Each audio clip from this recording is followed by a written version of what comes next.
ایک وظیفہ ہے، بڑا زبردست وظیفہ ہے، جو اس عمل کو کرے گا نا اللہ تعالیٰ اس کو عجیب و غریب مال عطا فرمائیں گے، اور مالی اعتبار سے کبھی بھی وہ پریشان نہیں ہوگا، مالی اعتبار سے کبھی بھی پریشان نہیں ہوگا۔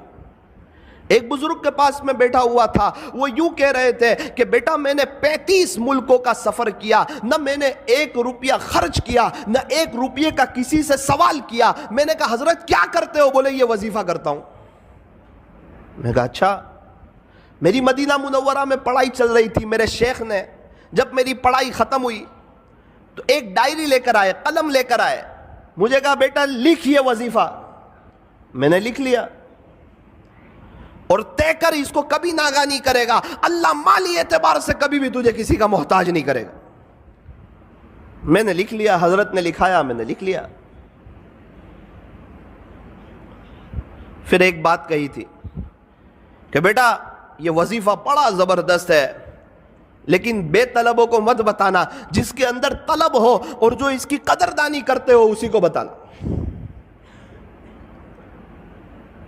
پھر میں جب ہمارے یہاں آیا، کچھ لوگ میرے پاس آتے، مولانا ہم بڑے پریشان ہیں مالی اعتبار سے، حالات میں کوئی وظیفہ، تو الحمدللہ میں یہ وظیفہ بتا دیتا، اللہ تعالیٰ ان کو بہت نواز دیتے، عجیب و غریب نواز دیتے، اور عجیب و غریب اس پر تجربہ ہے، اور کئی اللہ والوں کو میں نے دیکھا وہ یہی وظیفہ پڑھتے ہیں۔ پھر ایک بار تو میں بڑا تعجب میں رہ گیا کہ یہ وظیفہ کسی اللہ والے کا، کسی شیخ کا بتایا ہوا نہیں ہے۔ ایک صحابی نے ہمارے نبی سے کہا تھا کہ پیارے نبی جی دنیا نے مجھے چھوڑ دیا ہے، یعنی میرے پاس کچھ ہے نہیں۔ اس وقت ہمارے نبی نے یہ وظیفہ دیا تھا اور یوں کہا تھا کہ آپ فرشتوں والی تسبیح کیوں نہیں پڑھتے، اور یہ بتایا تھا تسبیح سبحان اللہ و بحمدہ، سبحان اللہ العظیم و بحمدہ استغفر اللہ، اللہ اکبر کبیرہ، سبحان اللہ و بحمدہ سبحان اللہ العظیم و بحمدہ استغفر اللہ۔ پیارے نبی سے وظیفہ سنا، راوی فرماتے ہیں کہ پھر ایک مدت تک وہ نظر نہ آئے، جب دوبارہ نظر آئے تو انہوں نے بتایا جس کا خلاصہ یہ ہے اللہ نے مجھے اتنا نواز دیا ہے کہ میں بتا نہیں سکتا۔ یہ عجیب و غریب وظیفہ ہے۔ ایک شخص مجھے کچھ وقت پہلے نوساری میں ایک جگہ ملے، سید تھے، مجھے کہنے لگے مولانا کچھ وقت پہلے آپ ہمارے گھر آئے تھے، آپ نے ایک وظیفہ بتایا تھا، میں نے آپ کو اپنی پریشانی بتائی تھی، آپ نے ایک وظیفہ بتایا تھا، الحمدللہ 2 دن سے میں نے شروع کر دیا ہے۔ میں نے کہا یار میں نے بتایا تھا 3-4 مہینے ہو گئے، آپ نے 2 دن سے شروع کیا۔ مولانا آپ کو نہیں معلوم، آپ بتا رہے تھے، پردے کے پیچھے سے میری بیوی یہ وظیفہ سن رہی تھی، اللہ کی شان اس نے پابندی سے کیا، ابھی اس کے 36 لاکھ روپے آ رہے ہیں، تو میں نے بھی شروع کر دیا۔ میں نے کہا یار آپ عجیب آدمی ہو۔ میں نے کہا 36 لاکھ روپے کہاں سے آ رہے ہیں؟ کہا وہ وارثے کے آ رہے ہیں۔ تو میں نے کہا ابا کو مارنے کی نیت سے تو نہیں پڑھا تھا یہ وظیفہ؟ بولے نہیں، ان کے ابو کا تو بہت پہلے یہ انتقال ہو گیا تھا، لیکن مولانا زمین کا اتنا خطرناک مسئلہ تھا کہ یہ کبھی بھی حل ہونے کا نام لیتا نہیں تھا، اور ہم لوگ بھی نا امید ہو چکے تھے کہ اب یہ مسئلہ جو ہے یہ کبھی بھی حل ہو سکتا نہیں ہے، لیکن میری بیوی نے یقین سے پڑھنا شروع کیا، اللہ کی شان مسئلہ حل ہوا، اس کے 36 لاکھ روپے آ رہے، اور اللہ کا شکر ہے 2 دن سے میں نے بھی شروع کر دیا ہے۔ ہمارے نوساری میں ایک بڑے مالدار شخص، ان کے پاس میں بیٹھا ہوا تھا، تو شیخ سے وہ بھی محبت کرتے تھے، مدینہ منورہ کے شیخ سے، تو میں نے ان کو یہ وظیفہ بتا دیا۔ کہنے لگے نا وہ بڑے آدمی ہیں اور ان کا بتایا ہوا وظیفہ کرنا ہی چاہیے۔ میں نے کہا ان کا بتایا ہوا نہیں، پیارے نبی کا بتایا ہوا ہے، یہ کوئی اللہ والے کا بتایا ہوا نہیں ہے، یہ کوئی تجربہ کرنے کا وظیفہ نہیں ہے، یہ تو عمل کرنے کا وظیفہ ہے۔ اچھا کیا بتایا؟ تو میں نے ان کو بتا دیا۔ 2 دن کے بعد مجھے ملے، کہا بیٹا یہ وظیفہ کبھی چھوڑنے جیسا نہیں ہے۔ میں نے کہا کیوں؟ بولے بیٹا پیسہ تو بہت ہے، سب جگہ روکا ہوا ہے، ابھی میں حالات میں تھا کچھ وقت سے، پیسے کے بارے میں ہاتھ میں پیسہ نہیں تھا، زمینیں جائیداد پراپرٹی بہت، ہاتھ میں پیسہ نہیں۔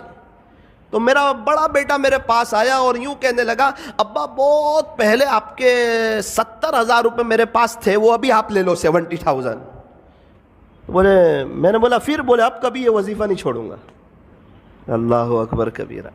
اور شیخ خود فرماتے تھے میں نے جس کو بھی بتایا، جس نے بھی یقین سے پڑھا بیٹا آج سب کروڑ پتی ہے، اور جس نے بغیر یقین کے پڑھا وہ جہاں تھے آج وہاں کے وہیں ہیں۔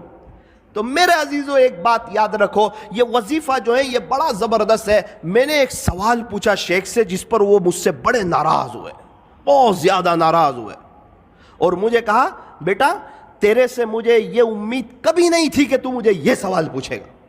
میں نے کہا شیخ یہ جو وظیفہ پڑھیں گے 100 مرتبہ تو صرف رزق میں برکت ہی ہوگی یا ثواب بھی ملے گا؟ تو بہت ناراض ہو گئے۔ ایک مثال سے سمجھایا مجھے کہ 400 روپے کلو کی چائے ہو اور اس پر 50 روپے کی ڈول کی آفر ہو تو تجھے صرف ڈول ملے گی یا چائے بھی ملے گی؟ میں نے بولا وہ تو چائے ملے گی، ڈول فری میں آ رہی۔ بیٹا اسی طرح جب تو یہ اللہ کا نام لے گا، اللہ کی پاکی بیان کرے گا، اللہ کی حمد بیان کرے گا، صبح صبح اللہ سے معافی مانگے گا، اس کا ثواب تو ملے گا۔ یہ تو صرف اسکیم ہے کہ اللہ اس میں رزق میں اضافہ فرمائے۔ اللہ اکبر کبیر۔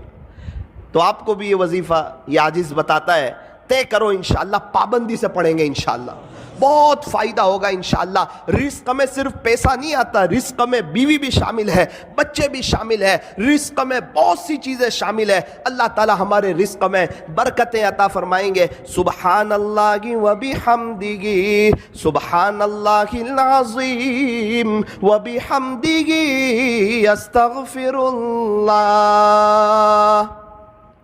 پھر شیخ نے کہا بیٹا لیکن اس کا ایک وقت ہے، اسی وقت پڑھ سکتے ہیں، آپ اس کے علاوہ پڑھو گے تو وہ اثر نہیں کرے گا، وہ بات نہیں بنے گی۔ میں نے بولا اچھا اس کا وقت کون سا ہے؟ مجھے کہنے لگے بیٹا فجر کی سنت اور فرض نماز کے درمیان اس کو 100 مرتبہ پڑھنا ہے۔ فجر کی سنت اور فرض نماز کے درمیان اس کو 100 مرتبہ پڑھنا ہے۔ میں نے کہا حضرت اگر اس وقت کوئی نہ پڑھ سکے تو مجھے تعجب سے دیکھنے لگے کہ اس کا اپنا ہی مسئلہ لگ رہا ہے۔ مجھے کہنے لگے بیٹا جب تک فجر کی نماز کا وقت رہتا ہے، صبح صادق کے بعد سنت پڑھ لیں، اس کے بعد سے جب تک فجر کی نماز کا وقت رہتا ہے وہاں تک یہ پڑھو گے تو یہ اپنا اثر عجیب اور غریب انداز میں کرے گا۔ پھر مجھے اپنے مکان پہ لے گئے ایک مرتبہ، بڑے بڑے لوگوں کو دعوت تھی، مجھ چھوٹے کو بھی حضرت نے گن لیا۔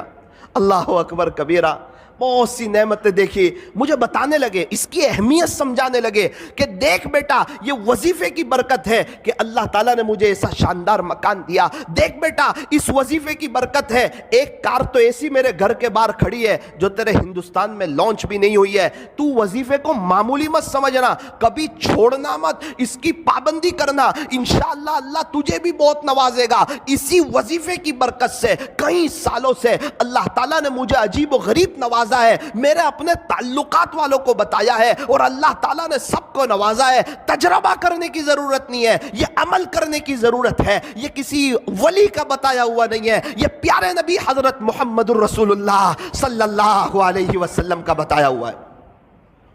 میں نے حضرت کے ساتھ دبئی کا سفر کیا، حضرت تو 5 اسٹار ہوٹل میں ان کے ساتھ ٹھہرنا ہوا، کیا شکریہ ادا کر رہے ہیں، الحمدللہ الحمدللہ الحمدللہ، کھانا کھا رہے ہیں شکریہ ادا کر رہے ہیں، شیپ میں بیٹھے ہوئے شکریہ ادا کر رہے ہیں، اللہ کی نعمتوں پر شکر شکر شکر۔ میں نے حضرت کے گھر دیکھا، الحمدللہ الحمدللہ، کھجورے کھا رہے ہیں الحمدللہ، قہوہ پی رہے ہیں الحمدللہ، اور ان کو چکن وغیرہ تو جلدی سمجھ نہیں آتی، ان کو تو مٹن وغیرہ چاہیے۔ تو خلاصہ یہ ہے جو بھی کھا رہے اس پر اللہ کا شکریہ ادا کر رہے ہیں۔ مجھے وہ بزرگ والی بات یاد آئی کہ واقعتاً اللہ نے ان کو نوازا ہے اور یہ شکر کر کے اللہ تک پہنچ رہے ہیں۔